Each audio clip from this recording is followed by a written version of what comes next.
Hi there guys, my name's Cody, and today I want to tell you what 5 daily tasks are made much more difficult with my schizophrenia. A lot of you are probably wondering what I mean when I say that. Basically what I want to do is I want to break down the 5 most common tasks that everyone does that have been made more difficult because of my schizophrenia. This video is sponsored by Dope, legit cookie dough. A small percentage of each purchase of Dope goes to help raise awareness to mental health and addiction recovery efforts. Use code DOPEHIPPIE for $5 off your first purchase.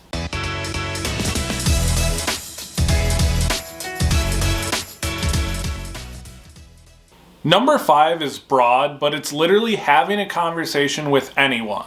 Because whenever I'm talking to someone, I'm always wondering if that person is really there or not. One of the most difficult things about having schizophrenia is never knowing if what you're experiencing is actually happening. And I'm not talking about just the people I'm talking to, the actual situation itself. Because before I was medicated and I was extremely delusional, I didn't just hallucinate people that weren't there. I also have memories and situations of things that never happened. And so talking to people can be really difficult because while I'm talking to someone, whether it's someone I know, someone I've never met, I always question that interaction. It makes it really difficult just to live my daily life because I'm an extroverted person. I work in sales.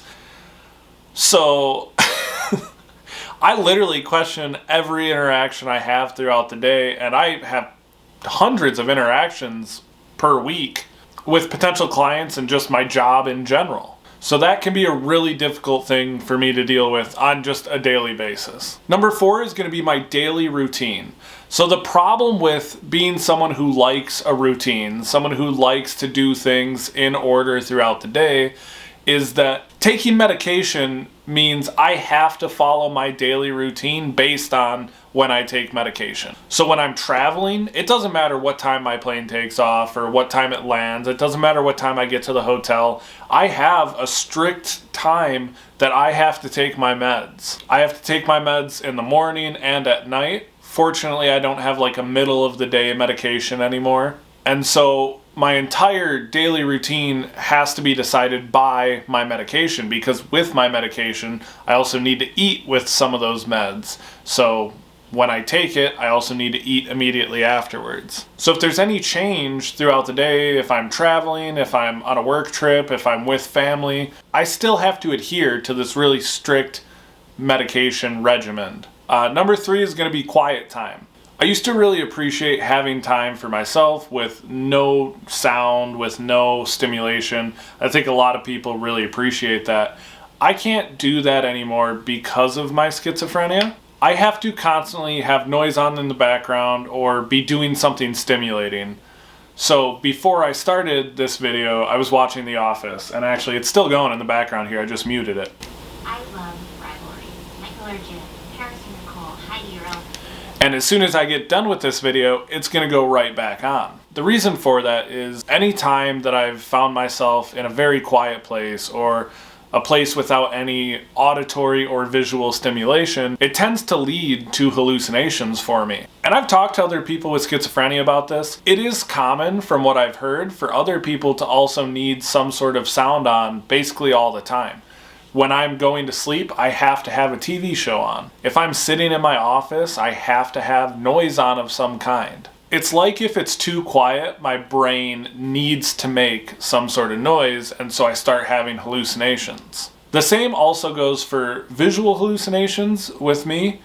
I can't not have some sort of visual stimulation, which is why I always have a TV on in the corner of my room, or I like to play video games a lot because it's both auditory and visual stimulation. So just having like quiet time is something I can't do anymore, and it's something I miss a lot actually. Number 2 is going to work. There are a lot of people with schizophrenia who are on disability, rightfully so. I was at a point in my life where I thought I was never going to be able to work again, and the only reason I was able to return to work was because I found medication that worked really well for me. And I was very good about taking it every single day, and it got me to a point of stability that I didn't want to give up having a job. And there are a lot of days that are really difficult, and if you've seen my TikTok, you've probably seen clips of me having symptoms at work, like this one.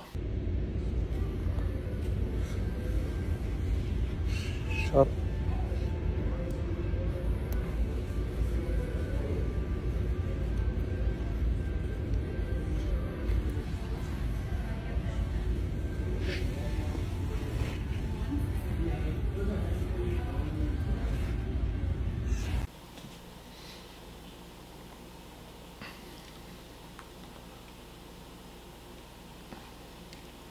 Going to work is really challenging because I never really know. Going to work is really challenging because I never really know when I'm going to start having symptoms. It can be stress induced, but I also feel like my hallucinations are very random. Now that I'm medicated, I don't have hallucinations all the time, like I did before I was medicated. A lot of the time now, my hallucinations are sporadic, random, and it seems like they come out of nowhere. I'll be having a perfectly fine day, I'll be feeling really good, and suddenly I start having visual and auditory hallucinations. And whether I'm at work or at the store or whether I'm just in public, it's incredibly difficult for me to navigate what I'm doing. My ability to process thoughts and think critically drastically declines. That's just while I'm having hallucinations. If I get to the point where I identify that I'm having hallucinations, then it becomes a whole nother issue of being incredibly embarrassed. Because most of the time, I present fairly normal. Most people I don't think would know I have schizophrenia until I start having symptoms. And so when that happens, it's very disappointing, is the only word I can think of right now, because I do pride myself in being someone who's been able to function very well with medication and built an entire platform discussing my life with schizophrenia, and created a very professional image of myself despite, being someone with a past of addiction and with a criminal record and someone with schizophrenia.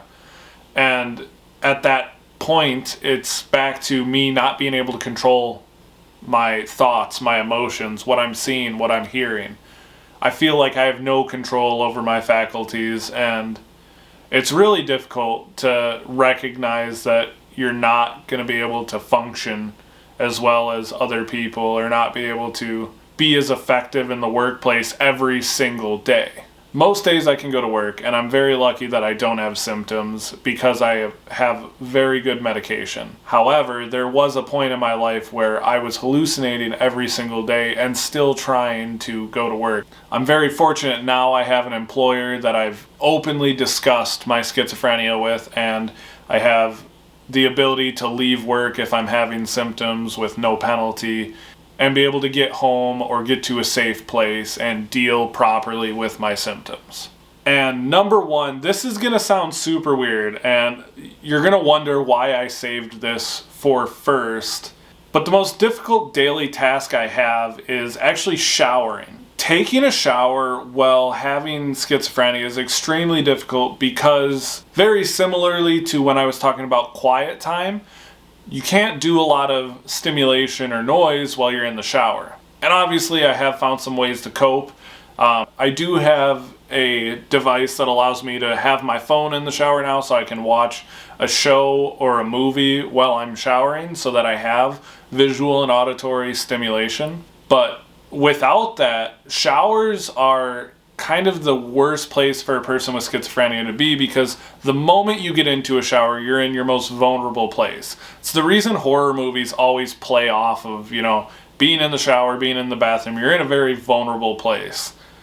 And if you're someone with schizophrenia or paranoia, you realize that. And for someone with schizophrenia, it's very easy for that to start leading to visual and auditory hallucinations.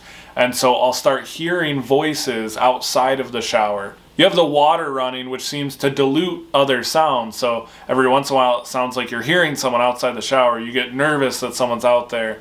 And so it can be really difficult, even just washing your face.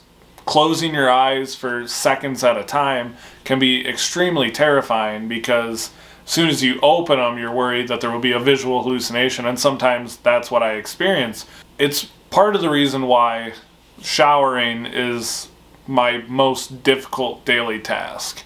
Now, there are a few I left out of this conversation, and I'm going to do a part 2 to this because as I was making this list, I identified that there were more daily tasks that were made very difficult because of my symptoms. If you guys have any questions about the ones I talked about today in this video, let me know. I'd be very happy to answer them for you on the next video. Or if you're wondering about a daily task that you think may be more difficult because of my symptoms, ask down below and I can let you guys know if my hallucinations create a more difficult time doing that task. But for now, I want to thank you guys so much for watching once again. Don't forget to like and subscribe. And as always, my name is Cody. Don't worry, I'm real. Take it easy, guys.